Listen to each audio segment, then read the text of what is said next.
I think I might know what that means. I do believe, is that green light on? Is that red light on? I do believe they are. That means that we are live, and it is your host. And so happy to be back, Mr. El Tucretente, the Ultimate Sensei, a.k.a. We'll save the rest for this Saturday when it's Key Glock versus Playboy Cardi and Sleepless Radio episode 238. Playboy Cardi being used for the first time since Sleepless Radio episode 1. And I'm looking really forward to that. Big ecstatic, big excited. However, this is a new episode. First time in a while because we got a new pay-per-view on the horizon.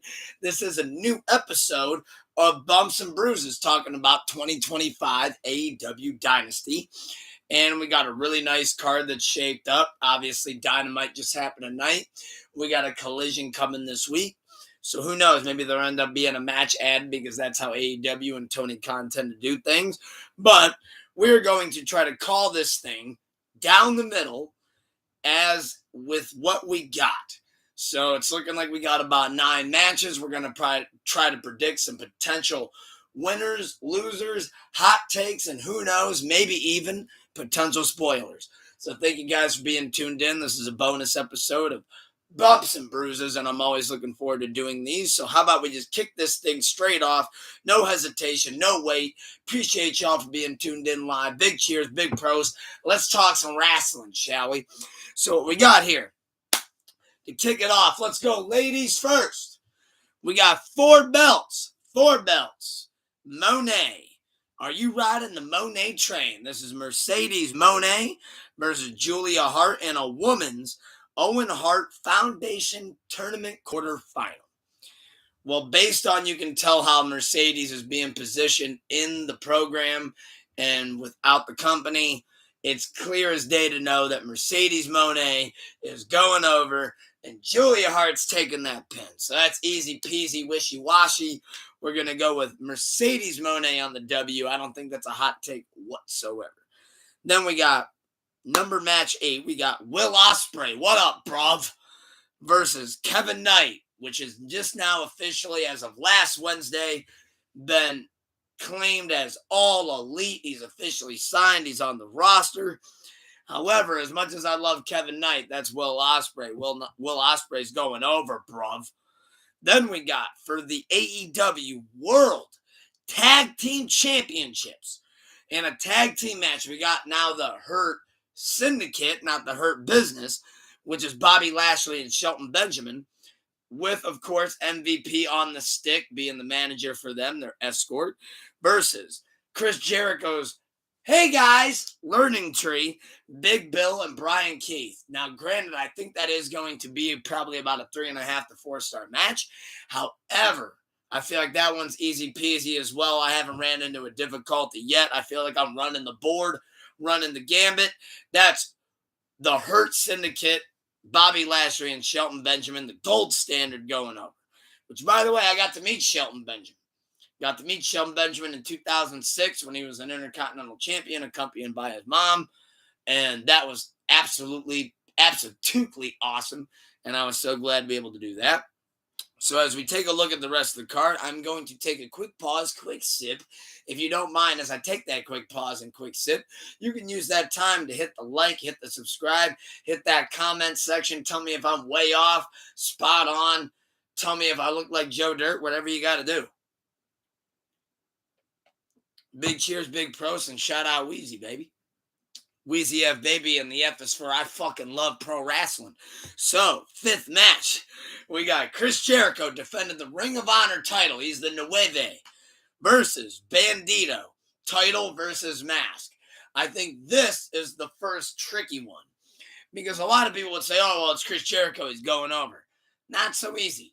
He wants to put people over, and I think this would be the perfect time to put Bandito over. So I'm going to go as far as to say that Bandito is not losing the traditional luchador tradition where you never take the mask off in ring. I think that Bandito beats Chris Jericho clean, and he becomes the new Ring of Honor World Champion.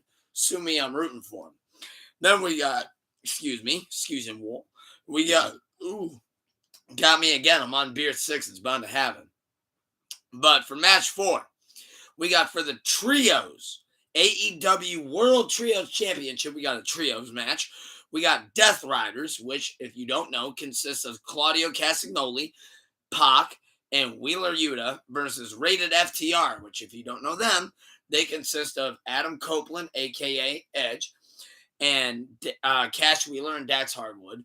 Now, I know there's a little bit of a rift going on in the group right now, especially between Cash and Dax. However, I do believe if you want to put those belts over, it's time to get them off the Death Riders. Edge needs another clean pinfall. You're going to give those trio championships to Rated FTR. And I actually have Cope merch on the way, by the way. Big behind Cope. Love what Cope's doing. I know a lot of people are hating, saying, oh, he never should have left WWE. Well, guess what? I think he should have, because he's able to shine brighter than he would be able to if he were in the WWE right now, because of the massive talent that the WWE has. And AEW has a massive talent too, but Cope's able to put him over, make him look like $1 million. I think people are really overlooking that. So I really appreciate and shout out to all the work that Cope's been doing in AEW, which then leads us to 3 matches left. We got Kenny Omega. Love Kenny Omega. One of the best wrestlers in the world. That dude could wrestle my ring light right here and make it look like a 5-star match at WrestleMania. I mean, that dude's incredible. But defending his AEW International Championship, Kenny Omega will be defending that belt against Ricochet and Speedball Mike Bailey, which has been a new signee of 2025 to AEW, and they're making him look like $1 billion, as they should. However, I think that not only does that have potential to be match of the night, I think that actually has potential to be easily the best triple threat, as Becky Lynch would say that we would see all year. Triple threat, as they'd say in Ireland. But no, that's going to be a great triple threat match. However, though, I think that one's another easy peasy. I think that they want Kenny Omega to keep putting people over, keep making people look strong, but you keep the belt on one of your top guys. So with that being said, I mean, I know he's an EVP anyways. He's one of the executive vice presidents. So I know he has some pull backstage. Granted, I don't know if necessarily that'd be something to be trying to use if it weren't needed in that moment, but it's still something to make a note of. So with that being said, I think Kenny Omega goes over on Ricochet and Speedball Mike Bailey, and still AEW International Championship, which leads us to the 2 biggest matches of the night, which I can't put this next person over more. I probably should have saved it for last because it's the match that I'm looking the most forward to on the card. That match being singles match for the AEW Women's World Championship. Timeless Toni Storm versus Megan Bayne, who's been on a 2025 hot streak of her own, like I've been on Sleepless Radio. Megan Bayne's been tearing it up, been doing great tag team work with Penelope Ford. That's been amazing to watch. Megan Bayne's definitely a hot young star on the rising. And I say hot based on her momentum. I'm not doing your goofy fucking misogynistic bullshit that you think you guys can pull off on Reddit and expect me to fall into. I ain't doing that. I think Megan Bayne's a phenomenal wrestler, phenomenal talent. She's phenomenal on the mic. I think she's definitely a very worthy opponent of Toni Storm. And obviously, timeless Toni Storm, I'll go on record right now and say it out loud. Across WWE and AEW, who's doing better work?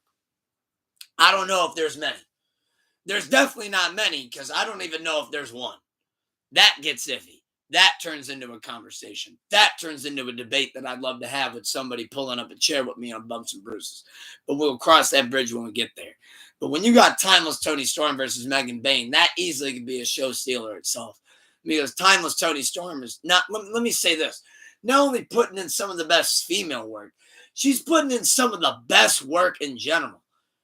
She told Megan Bayne, I'm going to put your tits in my purse. Chin up, tits out. Like, come on. Timeless Toni Storm. Fuck you, Wendy Richter. There goes my YouTube monetization. But no, timeless Toni Storm's been doing absolutely phenomenal work. I couldn't praise it enough.